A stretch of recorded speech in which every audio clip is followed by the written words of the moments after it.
All That Jazz is insane. It's able to recount the life of Bob Fosse in such an incredible and unique way, and the fact that he himself directed it just makes it all the better. I definitely didn't realize how much I loved this film until a few days after, when I couldn't stop thinking about it and just kept watching all the dance numbers over and over again.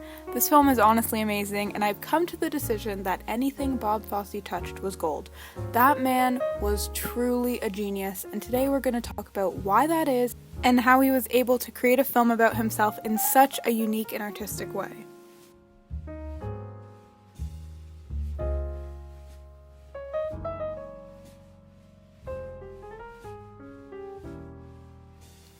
Okay, let's get started. All That Jazz follows Joe Gideon in a very stressful and crucial time in his life. His mind is split between completing his film while also staging and choreographing a Broadway play. It also doesn't help that his excessive drug use is slowly catching up to him and affecting his health.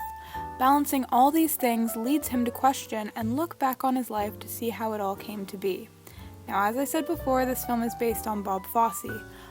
I wouldn't call it a biopic or even a full recounting of his life because it ultimately only discusses a small moment in time, a time that to Fosse was very crucial in his career. So obviously Joe Gideon is the character in place of Fosse, and his journey throughout the film mirrors his experiences in the mid-70s. Here's a brief background on Fosse. Born in Chicago in 1927, he was immediately drawn into the world of entertainment and began performing at age 13. After World War II, he moved to New York City to grow and continue his career on stage, and signed with MGM in '53 and began doing more on-screen musicals. In '54, he choreographed his first ever musical, The Pajama Game, which was then adapted into a film in '57 starring Doris Day. Fosse continued his work both on and off screen, choreographing pieces including Damn Yankees, Redheads, and Sweet Charity. Sweet Charity is the film that started it all for Fosse's directorial journey and was his debut at it. The film came out in '69 and was even nominated for some Oscars, but that wasn't the end of that. 1972 was Fosse's year. Yes, I know The Godfather came out too, and trust me, it's literally one of my favorite movies in the whole world, but hear me out. So Fosse was asked to direct the film adaptation of Cabaret, which was a musical that came out in '66, and oh boy did he not disappoint. Cabaret is a frickin' masterpiece, and everyone knew. I definitely will be making a video about it because it is the first Fosse film I watched. To me, it's pure gold. There isn't a single thing wrong with it. The acting, choreography, staging, cinematography, the score, oh my god, it is so good. But that's for another video. Anyways, it was Cabaret that really put Bob Fosse in the film industry. This is because he beat Francis Ford Coppola for Best Director in the 1973 Oscars. And yeah, that was a shock to me too when I heard. It also won 8 other Oscars, including Best Actress and Best Supporting Actor. And we all know my stance on awards, but this is a case where I don't even care because it just makes me happy.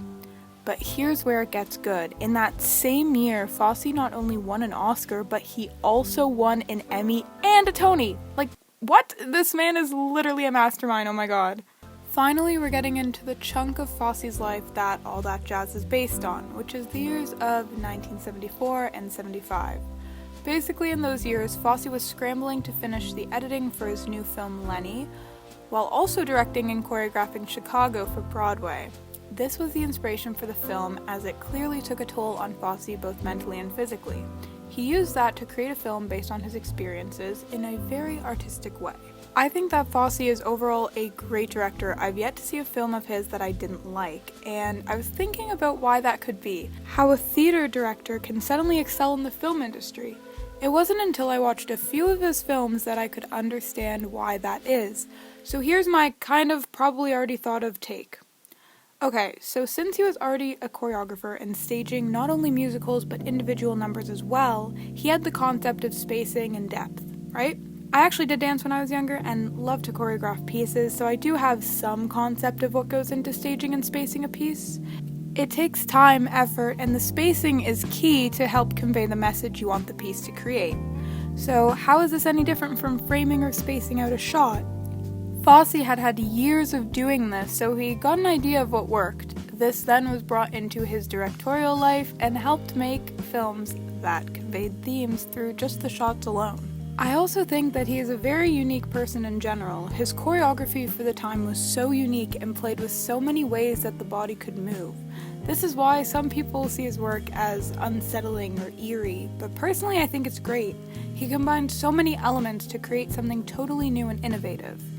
Now I know I've been talking about Bob Fosse a lot, but he is the sole reason why the film works.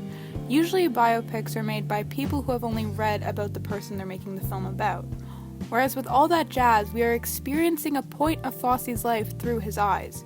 He is the one that wrote the screenplay, he directed it, he choreographed it. It's literally all him. There's no middleman trying to change the story to their perspective of the events. It's just Fosse. Obviously, this is a fictionalized version of what happened in his life to be sold as a film, but if we look at the principles, not much changes. I think that Bob Fosse might have created this film almost as a thank you for himself, one last big bang in case anything were to happen. He made no errors in his direction, screenplay, or even the casting. Roy Scheider, oh my god, he was amazing, so happy he was nominated for that Oscar. He captured the essence of the hectic mind it takes to be in the industry. The chaotic persona he created, juxtaposed with some remorseful moments, really allows the audience to delve deep into the character of Joe Gideon. Many say that it's in the first 5 minutes of this film that you already know the plot, characters, and end, and I totally agree. Rather than lots of exposition, there's minimal to no dialogue. It starts with a montage of Joe Gideon's morning routine and the audition he's running. Both of these scenes are edited together to show what's racing through his mind. The little interaction he has at the audition gives us an insight into his morals, who he truly is as a person, and how he acts towards others. This opening scene is honestly amazing and is one of the best character setups ever. Overall, this film is great. 9.7 out of 10. I love it. I also love musicals, so most of the time when I'm talking about a musical, expect me to like it a lot. The direction of this movie was absolutely incredible. That, along with the acting, really brings the audience into the mind of someone in the industry. The soundtrack, cinematography, camera work were all amazing, the editing so good, and of course, every single dance number was insane.